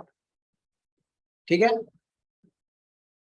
Question तो बहुत सारे हैं, लेकिन आपको समझ आई एक्सरे की कुछ फायदा हुआ है। एक्सरेज क्या है तो एक्सरे बेचारी को नाम भी नहीं दिया गया अभी तक है। तो फिर मुझे अपने गांव की बात याद आ गई। हमारे गांव में एक लड़की थी, उसका नाम था माड़ी, माड़ी कहते थे उसको। जिसका कोई रानी कह देता है, जैसे हम अपनी सिस्टर को रानी कहते थे छोटे होते ही, वो वाला साहब कहते थे, हमने भी रानी कहना शुरू कर दिया, नाजिया नाम था। तो उसका नाम था माड़ी। तो जब बेचारी का निकाह होने लगा, वो बंदे बड़े देहाती से हैं बहुत ज्यादा, तो मौलवी साहब ने पूछा कि नाम क्या है। अब वाले साहब कहते हैं नाम तो मुझे नहीं पता, बस माड़ी माड़ी कहते हैं। यानी पूरे खानदान में से, ना भाइयों में से, ना वालिदैन में से किसी को उसका नाम भी नहीं पता। अंदाजा कर, नहीं नाम तो रखा था, जहरी बात है, दर्ज भी था, शनाख्ती कार्ड भी बना हुआ था, आईडी कार्ड भी बना हुआ था, आईडी कार्ड भी बना हुआ था। वो फिर वो जो जिस बनवाया था आईडी कार्ड, या फिर आईडी कार्ड लेके आए, फिर पढ़ा भी इसका नाम ये है, फिर उनको पता नहीं, वालिद साहबान को उस दिन पता चला कि इसका नाम फलाना है। लड़की से तो नहीं बेचारे ने पूछा होगा, ज़ाहिर है वो तो बंदे तो वहां बैठे होंगे, लड़की से तो पूछते हैं तुम्हारा नाम क्या है। तो ये बेचारे एक्सरेज के साथ भी यही हुआ कि उस दिन उसने कह दिया इसको एक्स, कि मुझे नहीं पता ये कौन सी रेज है, तो अभी तक एक्सरेज चल रही है। चलो उसका कोई नाम रख देते बेचारी का। अभी ये भी नहीं पता कि वो बेचारी है या बेचारा है, मुज़क्कर है या मुअन्नस है। तो मुज़क्कर मुअन्नस वाला लतीफा तो आपने सुना होगा, अब टाइम कम है। हाँ, वो रेज मुअन्नस होती है, लेकिन कोई या तो कोई शायर, एक शायर उसको कह रहा होगा मुअन्नस, दूसरा शायर कह रहा होगा मुज़क्कर, फिर वही बात आ जाएगी वो गालिब वाली और इकबाल वाली, लंबी कहानी हो जाएगी। तो अब थोड़ा सा ना आप ये देख लें ताकि इसी क्वेश्चन की हम इसमें ऐड कर लें। लेजर टॉपिक तो और भी है आज। लेजर पहले क्या है कि एक्रोनिम वर्ड है, light amplification by stimulated emission of radiation. यानी ये क्यों इतनी कोहेरेंट होती है, या ये क्यों इतनी यूनिडायरेक्टेड होती है, इंटेंस होती है। रीजन इसमें यही है कि जो फोटॉन्स हैं उन तमाम फोटॉन्स की एनर्जी क्या कर रही है, मैच कर रही है। बस ये फर्क है आम लाइट में और लेजर लाइट में। आम यानी मतलब ये हम कहते हैं लेजर इंटेंस भी है, सारी प्रॉपर्टीज तो मैंने लिख रहा कि इंटेंस है, इसकी इंटेंसिटी ज्यादा होती है, यूनिडायरेक्टेड होती है, फैलती नहीं है, बहुत दूर तक क्या जाती है, एक ही डायरेक्शन में जाती है। और तीसरे नंबर पे क्या होती है, मोनोक्रोमैटिक होती है, यानी एक रंग होता है, या तो रेड होगी, ठीक है ना। कोहेरेंट है, उसकी रीजन ये है, रीजन मैं बता रहा हूं कि बेसिकली आम जो लाइट होगी ना उसमें डिफरेंट वेवलेंथ्स की शमूलियत हो जाएगी, मतलब शामिल हो जाएंगे डिफरेंट वेवलेंथ्स, क्योंकि एक ही लेवल से निकल रही होती है। एक्शन आपके एक ही लेवल के दरमियान क्या हो रहा है, तो तमाम जो वेव अपना फोटॉन वेवलेंथ और तमाम की एनर्जी क्या है, वो सेम। जब वो सेम है तो दायरा वो बीम क्या होगी, कोहेरेंट होगी, उसका एक ही होगा, एक ही फ्रीक्वेंसी होगी, एक ही एनर्जी होगी। और मजीद हम उसको वो जो ट्यूब बनाते हैं हम, जिसमें दोनों साइडों पे क्या लगाते हैं, मिरर लगा देते हैं, वो मिरर उसको क्या कर देते हैं, यूनिडायरेक्शनल बना देते हैं। हम कहते हैं ये एक सेमी सिल्वर्ड होता है, ये कम्प्लीटली सिल्वर्ड। वो जो इसमें बैक एंड फोर्थ वाइब्रेट करते रहते हैं, थोड़ा सा भी डायरेक्शन उसकी चेंज हुई वो इधर निकल जाता है, इसी डायरेक्शन चेंज हुई, इसे वही रह जाते हैं जो यूनिडायरेक्टेड होंगे, तो वो एक ही डायरेक्शन में जाएंगे, इसलिए ये क्या होती है, यूनिडायरेक्टेड होती है। अब इसके लिए रिक्वायरमेंट क्या रिक्वायरमेंट इसकी ये है तो ये भी वही एक्सरेज की तरह ही है। मतलब शेल्स में इलेक्ट्रॉन जो है वो आता है हायर ऑर्बिट से लोअर ऑर्बिट में, और फोटॉन क्या करता है, एमिट करता है। अगर एनर्जी वगैरह कहीं फाइंड करनी पड़े तो वही फार्मूले लगने हैं आपके। एनर्जी डिफरेंस दिया होगा तो वेवलेंथ निकाल लोगे, वेवलेंथ दी हुई होगी तो आप एनर्जी निकाल सकते हो। वेवलेंथ की रेंजेस आप याद रखेंगे। से वो कहता है कि आपको एनर्जी डिफरेंस दे देता है, कहता है कि ये लेजर किस कलर की होगी, तो आपको पता होना चाहिए भी 700 के करीब रेड होता है, ठीक है ना। इसी तरह 600 में क्या आ जाता है, और इसी तरह मतलब ये थोड़ी सी आपके वो रेंज में होनी चाहिए। जैसे 589 आप पढ़ते हैं यूलियम अपना सॉरी सोडियम येलो लाइट होती है 589 तो ये 590 नैनोमीटर है। रिक्वायरमेंट इसकी ये है कि बेसिक इसकी रिक्वायरमेंट दो चीजें हैं। एक रिक्वायरमेंट है पॉपुलेशन इन्वर्जन। क्या रिक्वायरमेंट है? और दूसरी रिक्वायरमेंट ये है कि फोटॉन्स अवेलेबिलिटी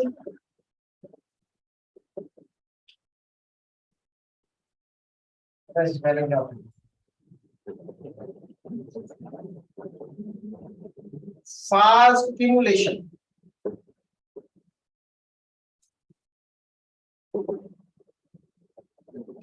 देखिए फिजिक्स का मतलब ये है कि जब आप कोई टेस्ट दे रहे हैं, टेस्ट की प्रिपरेशन कर रहे हैं, आपको हर टॉपिक की नॉलेज होनी चाहिए। अब मेरी ये कोशिश है कि हर टॉपिक की थोड़ी थोड़ी इंफॉर्मेशन आप तक पहुंच जाए, उसके फार्मूले आपके दिन में हो, उसकी बेसिक इंफॉर्मेशन एटलीस्ट आपको मालूम हो, ताकि क्वेश्चन जब आए तो हम उसको अटेम्प्ट कर सकें। अब ये जो दो रिक्वायरमेंट है पॉपुलेशन इन्वर्जन, पहली रिक्वायरमेंट पे आते हैं। पॉपुलेशन इन्वर्जन का मतलब क्या होता है? पॉपुलेशन इन्वर्जन का मतलब है कि आपका जो हायर लेवल है उसमें इलेक्ट्रॉन ज्यादा हो, किसकी निस्बत?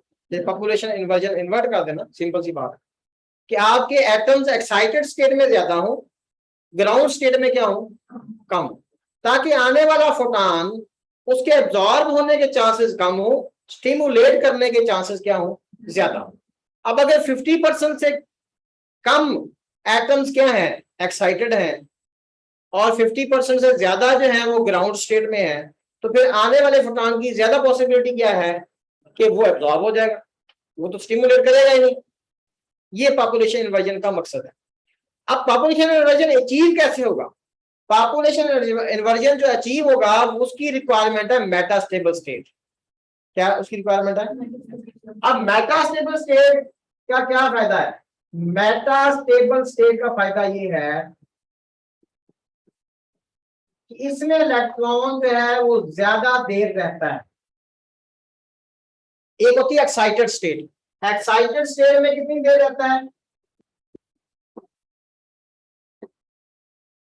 10⁻⁻⁸ सेकंड, यानी वो बेसिकली इससे 10 यानी 1,00,000 गुना ज्यादा टाइम गुजारता है किसमें?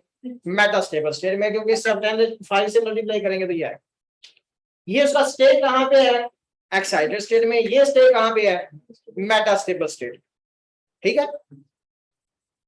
अब अगर कहीं मेटास्टेबल स्टेट आपके पास होगी, से ये मेटास्टेबल स्टेट है, ये आपकी क्या ग्राउंड स्टेट है, ये आपके पास थर्ड लेवल है या सेकंड लेवल है, और ये मेटास्टेबल स्टेट है, इसको अगर हम उसे डिफरेंशिएट करें, हमने क्या करना है, हमने इलेक्ट्रॉन को यहां भेजना।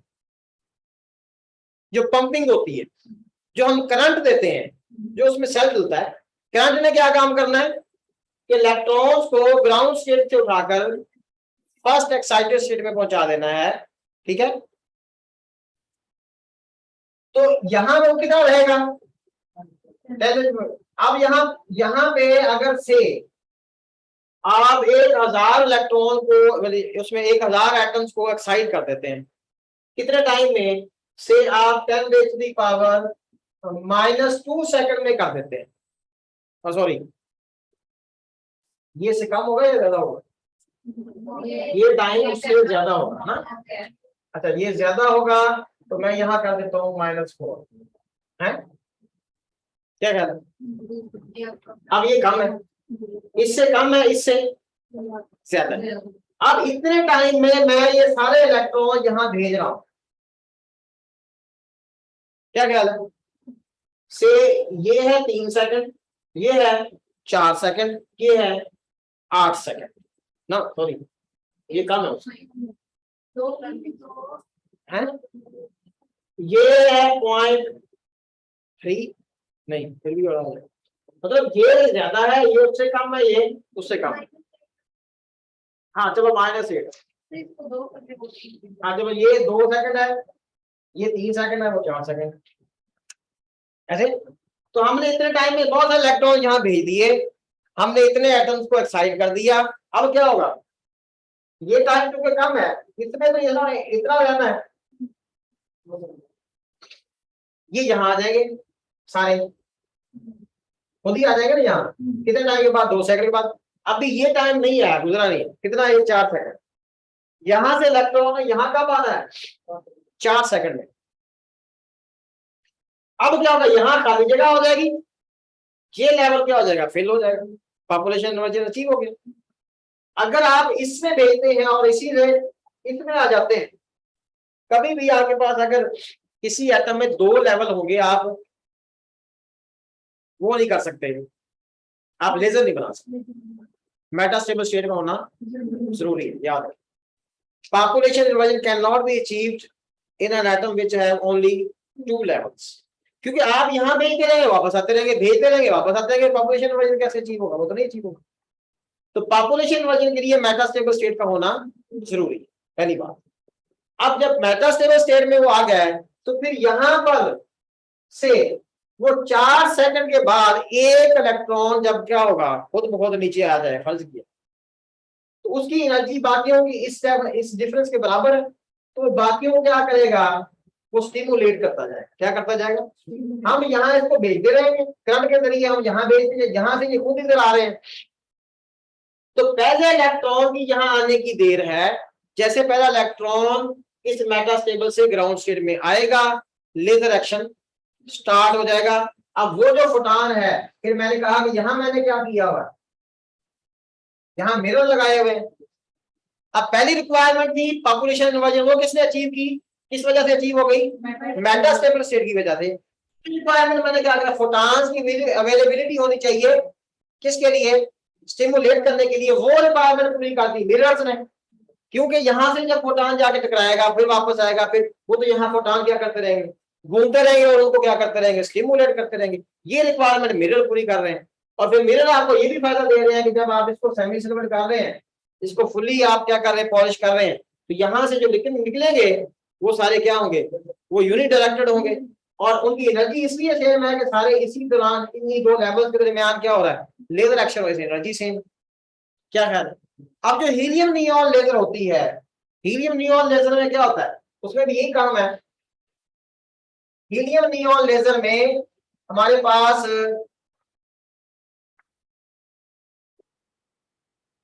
एक तो ये हो गया आपके पास, उसमें हीलियम नियॉन में हीलियम होती है 85%, नियॉन होती है 15%।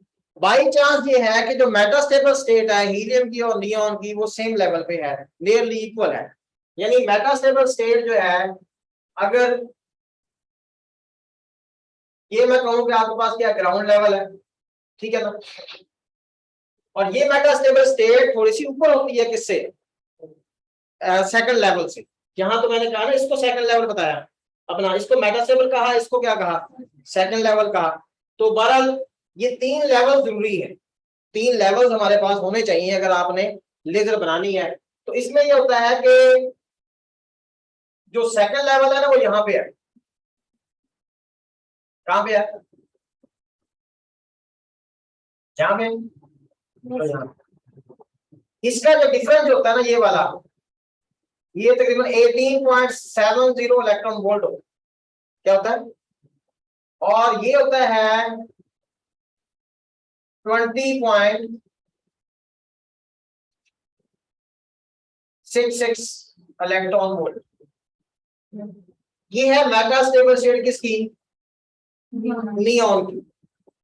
और जो मेटास्टेबल स्टेट है ना इसकी, क्या नाम है, हीलियम की, उसका लेवल जो है ना हीलियम के लिए ये होता है 20.61 इलेक्ट्रॉन।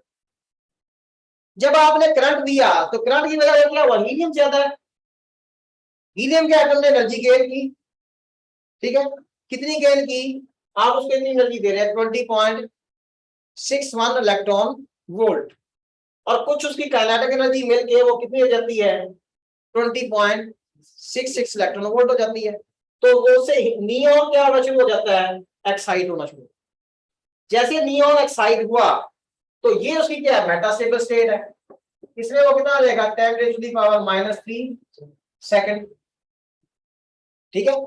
अब जब जैसे आप हीलियम को क्या कर रहे हैं, आप हीलियम को एनर्जी दे रहे हैं, हीलियम एटम जाकर टकराते हैं किससे, नियॉन के एटम तो 15% है, उससे जाकर टकराते हैं, उससे नियॉन के अपना जो, यानी मेटास्टेबल स्टेट की प्रॉपर्टी ये होती है कि उसमें इलेक्ट्रॉन को भेजना आसान है, उससे वापस लेना मुश्किल है। मुश्किल इतना नहीं है वैसे, 10⁻³ पे तो सेकंड का 1000वां हिस्सा है, लेकिन जब एटॉमिक लेवल पे जाते हैं तो उसके लिए बहुत ज्यादा टाइम है। तो अब क्या होगा कि जब वो इलेक्ट्रॉन यहाँ चले गए, अब इलेक्ट्रॉन यहाँ जमा होना शुरू हो जाएंगे, क्यों ये स्टेबल कौन सी स्टेट है, मेटास्टेबल है। अब जब कभी एक इलेक्ट्रॉन यहाँ से इधर आएगा, ठीक है, एक इलेक्ट्रॉन आया, वो बाकियों क्या कर देगा, फिर वो स्टिमुलेट करना शुरू कर देगा, और इसके दौरान यहाँ पे क्या हो जाएगा शुरू, लेजर एक्शन स्टार्ट हो जाएगा। लेजर एक्शन कहाँ होगा कि ये जो इसका सेकंड लेवल है और इसकी जो मेटास्टेबल स्टेट है, इन दोनों के दरमियान, और ये एनर्जी डिफरेंस आप देख रहे हैं, ये 20.66 माइनस 18.70, ये क्या हो गया 6 हो गया, 16 माइनस 7 क्या हो गया, सॉरी 15 नहीं 16 माइनस, ठीक है, यहाँ क्या करना है 1.96 इलेक्ट्रॉन वोल्ट। ये जो निकल रहे हैं कि कितनी है 1.96 इलेक्ट्रॉन वोल्ट इनकी एनर्जी है, तकरीबन 2 इलेक्ट्रॉन वोल्ट। और 2 इलेक्ट्रॉन वोल्ट आपको याद होगा, मैंने एक न्यूमेरिकल करवाया था 620 नैनोमीटर 2 इलेक्ट्रॉन वोल्ट हो, तो जो फार्मूला मैंने करवाया हुआ है कि lambda is equal to 1240 over, आगे बाद एनर्जी अगर इलेक्ट्रॉन वोल्ट लिखे तो ये क्या आ जाता है नैनोमीटर। मैं एक अंदाजन कह रहा हूँ कि अगर ये 2 हो तो आएगा 620, वैसे ये 632 आता है, क्या आता है, तो ये मैं यहाँ लिख रहा हूँ कि 2 है ना, 2 6 तो वैसे ही आता है कितना है 632 अपना नैनोमीटर, जो किसमें है, क्या है, रेड लेजर बनती है हीलियम नियॉन। सर ये 18 जो इलेक्ट्रॉन वोल्ट का डिफरेंस, मतलब जो आपने थर्ड बनाई, ये कैसे आता है, ये कहाँ से आता है? ये उसका सेकंड लेवल है, जिस तरह हाइड्रोजन के है ना, पहला ये है, दूसरा लेवल है, तो हीलियम अपना नियॉन का पहला ग्राउंड स्टेट अपने वो नियॉन का जी आप पुट करेंगे ना, वही formula 30.6 over n square into जी, तो जी की वैल्यूज पुट करेंगे तो उसके लेवल्स की एनर्जीज आ जाएंगी। 18.6 जो है वो ये एनर्जी नहीं है, इसकी एनर्जी है 18.70, किससे, इसकी एनर्जी इतनी है और इसकी हमारे पास कितनी थी 20 पॉइंट, और इन दोनों का डिफरेंस ये, लेकिन सेकंड जो स्टेट है किसकी, नियॉन की, उसकी एनर्जी क्या है, वहां पे एनर्जी क्या है 18.70 इलेक्ट्रॉन वोल्ट, और मेटास्टेबल स्टेट भी है, ठीक है ना, ये मेटास्टेबल स्टेट नियॉन की है और ये किसकी है, ये हीलियम। हीलियम बेसिकली यहाँ के कह सकते हैं आप के पंपिंग जो है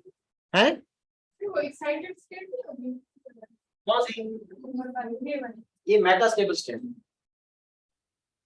हम एक्साइटेड स्टेट भी वो कह सकते हैं ना, हम एक्साइट तो इसी में कर रहे हैं, एक्साइट किस में कर रहे हैं हम, मेटास्टेबल स्टेट में, और मेटा से फिर वो किस में आ रहा है, सेकंड लेवल पे आ रहा है, यहाँ लेजर एक्शन मेटास्टेबल स्टेट और सेकंड लेवल के दरमियान हो रहा है।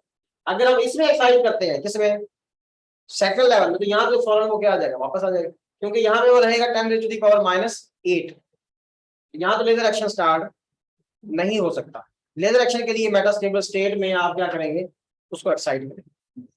अगर ये मेटास्टेबल स्टेट होती यहाँ नीचे, क्या होती इस लेवल से नीचे होती, तो फिर हम यहाँ एक्साइट करते, वहां से वो किस में आ जाता, मेटास्टेबल में। फिर मेटास्टेबल और पहले लेवल के दरमियान क्या होता, लेजर एक्शन स्टार्ट, किसी में ऐसे होता है और किसी में इस तरह होता है। मेटास्टेबल शेप पे डिपेंड करता है ना कि वो दूसरे लेवल से ऊपर है या नीचे। जो मैंने यहाँ एग्जांपल, वैसे जनरली हम कहते हैं कि मेटास्टेबल स्टेट सेकंड लेवल से नीचे है, जो एग्जांपल है उसमें मेटास्टेबल स्टेट सेकंड लेवल से ऊपर। ठीक है, समझ आ गई बात। चलो फिर आज इतना ही काफी है, एक्सरे और लेजर यही किया हमने, कोई तीर नहीं मारा।